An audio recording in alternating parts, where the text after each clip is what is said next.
Hello everyone, welcome to back my channel. I hope everyone is having a wonderful day. Before starting the video, please go ahead and hit the subscribe button and give this video a thumbs up. The bold and the beautiful B&B spoilers update for the week of July 28th. August 1st reveals that Luna Nozawa, Lisa Yamada, will finally be back on screen, while Sheila Sharp Kimberlyn Brown makes a plea to Lee Finnegan Naomi Matsuda. Brooke, Logan, Catherine Kelly Lang will also snap at Ridge Forrester Torsten K. So here's what B&B fans can expect.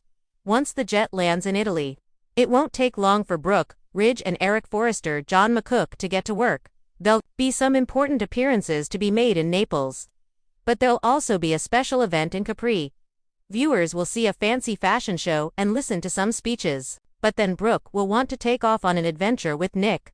Ridge's attempt to control Brooke won't go over well, so she lash out at him and decide to leave with Nick anyway.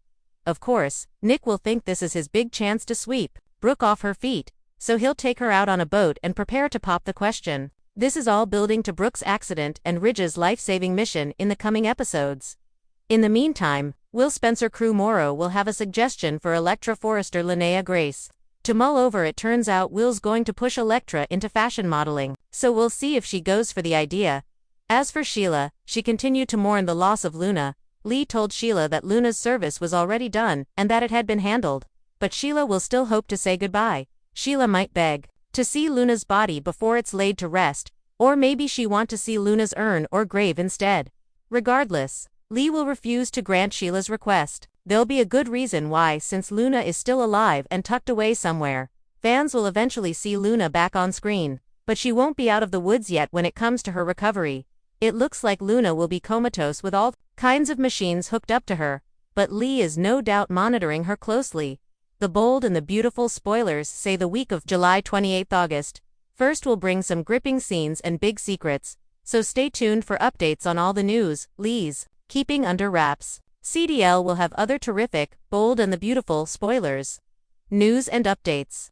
So check back often for more B&B details. Monday.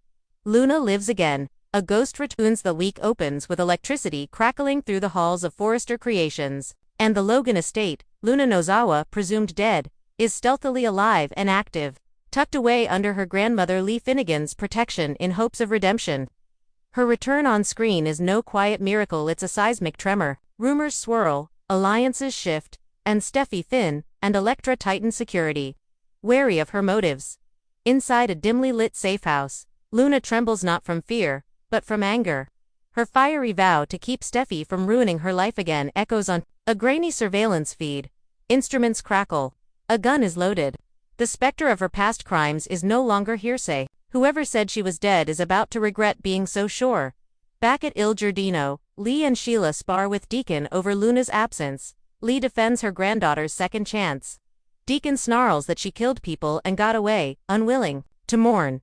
Sheila breaks down her grief, raw and heard by most. Luna's memory becomes a battlefield in itself. Tuesday, Ridge and Brooke's ultimatum sparks ignite. Meanwhile, in Los Angeles, Brooke storms into Ridge's CEO office with urgency. She demands to bring Nick Marone along on the Italy trip, insisting she has the right to move forward with someone. Ridge refuses, exasperated, calling Nick a clown and insisting the trip is strictly business, containing painful memories of past proposals and betrayals. Eric chimes in, urging Ridge to open his eyes. Italy is filled with magic and Brooke believes his heart still belongs to her. Ridge snarls, saying he's engaged to Taylor, and that Eric's meddling is disrespectful. The emotional standoff sets the tone for the week, love, loyalty, and the past converging. As Brooke walks away, her voice tight with suppressed emotion, Taylor overhears the exchange. Her composure cracks. She decides to confront Brooke later, citing what she considers a blatant attempt to rekindle something long over.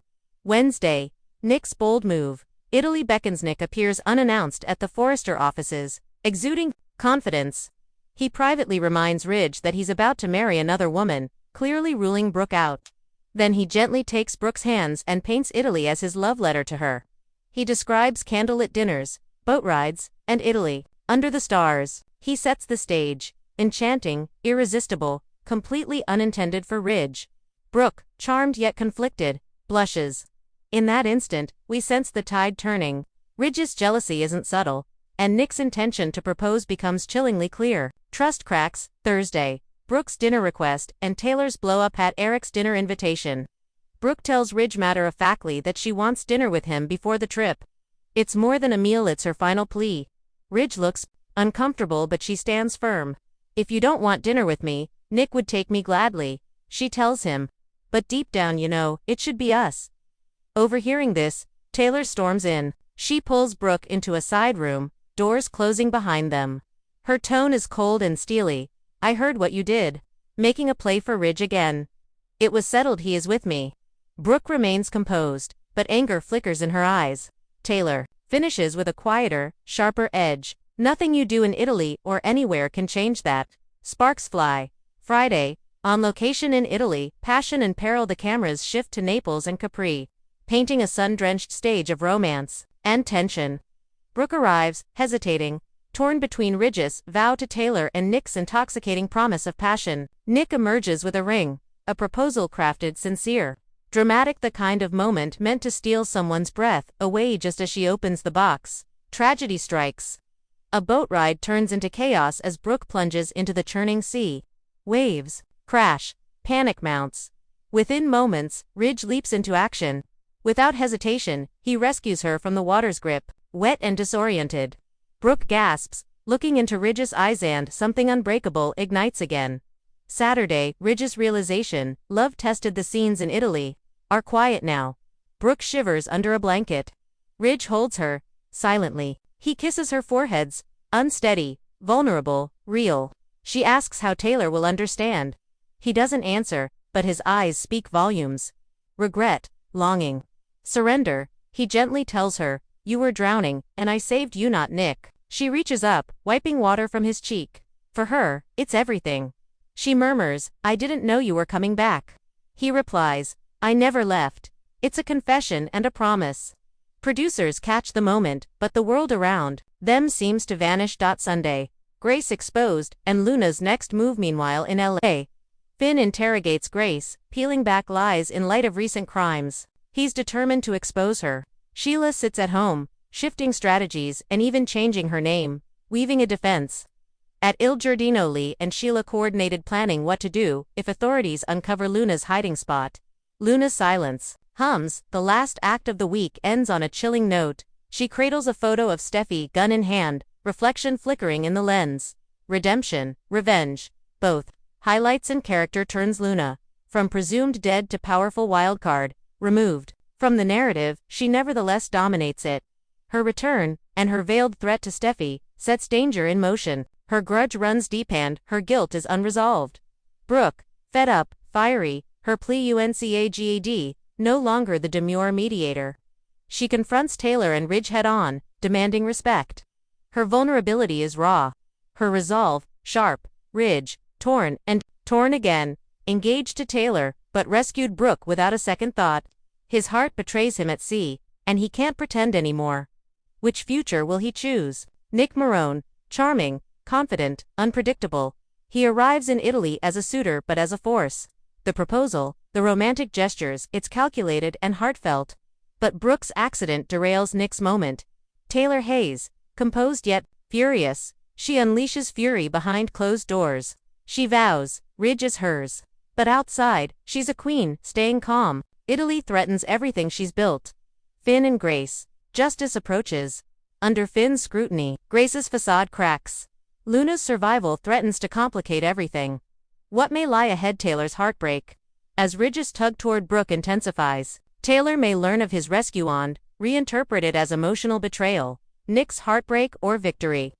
If Brooke turns toward Ridge, Nick is left reeling or ready to pivot.